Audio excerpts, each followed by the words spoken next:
Halo semuanya, hari ini saya akan mempraktikkan bagaimana cara menggunakan software Mega 6. Ini merupakan salah satu free software yang digunakan untuk mengedit data sequence, khususnya data sequence mitokondrial DNA.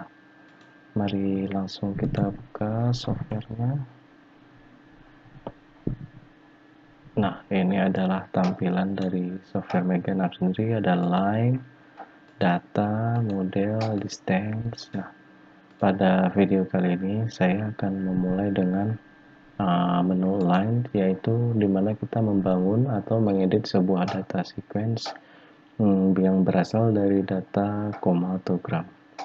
Nah, data kromatogram sendiri adalah data di mana kita merupakan data awal dari hasil translate data genetik itu sendiri dalam bentuk cairan ke data visual. Nah, di sini saya akan memilih edit new ya. Jadi kita ngambil yang new sequence. Kita bisa pilih di mana kita menyimpan data kita. Nah, ini adalah contoh data saya dalam bentuk AB1 file. Kalau misalnya bisa dilihat, kita pilih saja salah satu. Nah, ada dua, forward dan reverse. Jika teman-teman punya dua data dari dua primer yang berbeda, forward dan reverse, teman-teman bisa pilih keduanya dan open. Nah, akan ditampilkan data kromatogramnya. Tampilannya seperti ini. Nah, di sini teman-teman harus memilih mana forward dan mana reverse. Nah, dalam hal ini saya anggap bahwa data saya LTI sebagai forward dan H950 sebagai reverse. Nah, data forward ini bisa langsung saya masukkan dengan melalui menu add unmask ini. Jadi langsung kita tekan OK. Sedangkan untuk data reverse-nya itu harus kita reverse complement atau kita balikkan sehingga dia sudah sejajar dan sama dengan data forward-nya. Baru kita add. Nah, ini kita biarkan dulu sementara kita masuk ke menu editing. Nah, di sini akan dapat dilihat data sequence hasil translate kita. Nah, untuk memudahkan dalam proses editing, teman-teman boleh menghapus N di awal ini. Begitu juga dengan yang ini. Nah, teman-teman juga bisa memulai menghapus dari sini ke depan seterusnya dengan asumsi data ini dianggap kurang baik. Karena ini masih banyak. Kemudian kita menuju ke bagian kanan. Nah, di sini walaupun kita lihat masih ada data nukleotida yang terbaca, tapi ada N di antaranya. Ini bisa kita asumsikan bahwa sequence-nya tidak baik dan dapat kita buktikan dengan mengecek langsung sequencernya melalui menu open sequencer. Kalau kita lihat di akhir,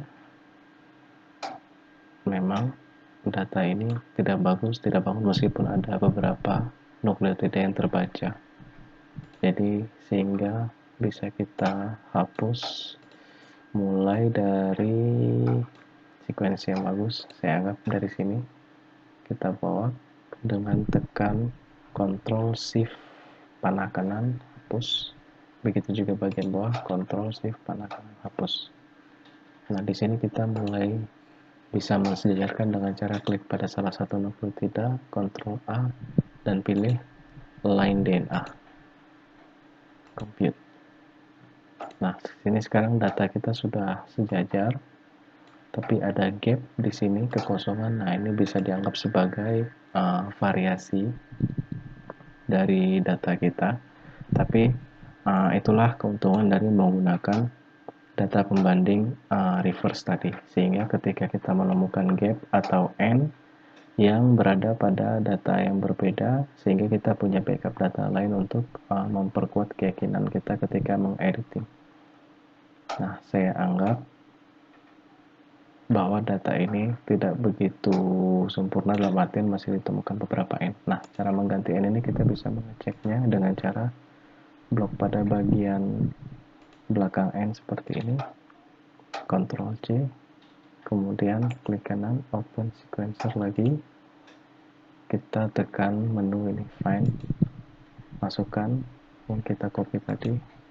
Nah, apabila kita kurang yakin dengan posisi yang ini udah benar apa belum, kita bisa copy lebih jauh. Ctrl C seperti tadi langkahnya, open sequencer. Nah, pada bagian ini. Nah, untuk mengecek kebenaran N tadi, sebenarnya N ini teridentifikasi sebagai apa? Karena kita kan nggak tahu apakah N ini merupakan bahasa C, A, T, atau G. Nah, jika kita lihat pada pembandingnya, dia teridentifikasi sebagai A atau adenin. Nah, di sini pada menu sequencer tadi kita bisa mengecek bahwa N ini merupakan A, karena itu ditunjukkan oleh kromatogram yang berwarna hijau. Kalau kita kurang yakin, kita bisa menggeser-geser untuk merapatkan atau melebarkan, kemudian ini meninggikan atau merentahkan. Nah, jadi N yang tidak teridentifikasi ini ternyata benar berwarna hijau yang merupakan bahasa adenin. Sehingga kita bisa menggantinya dengan cara tekan caps lock, A, ketik A, kemudian tekan tombol dan sehingga tidak bergeser. Nah, oke. Saya anggap yang ini juga A setelah saya cek sequencernya. Nah, saya anggap NN ini sudah teridentifikasi semua. Nah, jika kita punya data forward dan reverse untuk memperpanjang data kita bisa memilih salah satu sequence yang terbaik, bagian atas atau bagian bawah. Nah, dalam data ini, saya menganggap bahwa data yang berada di atas itu lebih baik karena jumlah N-nya lebih sedikit, dalam artian semua nukleotida teridentifikasi. Ini saya anggap G, namun kita harus mengecek sequence kromatogramnya terlebih dahulu. Namun karena ini video demo, jadi saya mempersingkat waktu. Nah, untuk mendapatkan sequence yang terbaik, karena saya memilih sequence bagian atas, saya bisa mengcopy bagian bawah dengan cara ketik Ctrl Shift bagian kiri, panah kiri, kemudian copy, tekan lagi Ctrl Shift bagian kiri, pastekan. Sedangkan pada bagian sisi kanan tak perlu lagi karena dia memang lebih panjang. Kemudian kita pilih ini dan pilih. Nah, sekarang kita punya sequence dengan ukuran yang lebih panjang dan asumsikan bahwa ini telah teredit semua. Setelah kita selesai mengerjakan data, bisa langsung di save. Save session.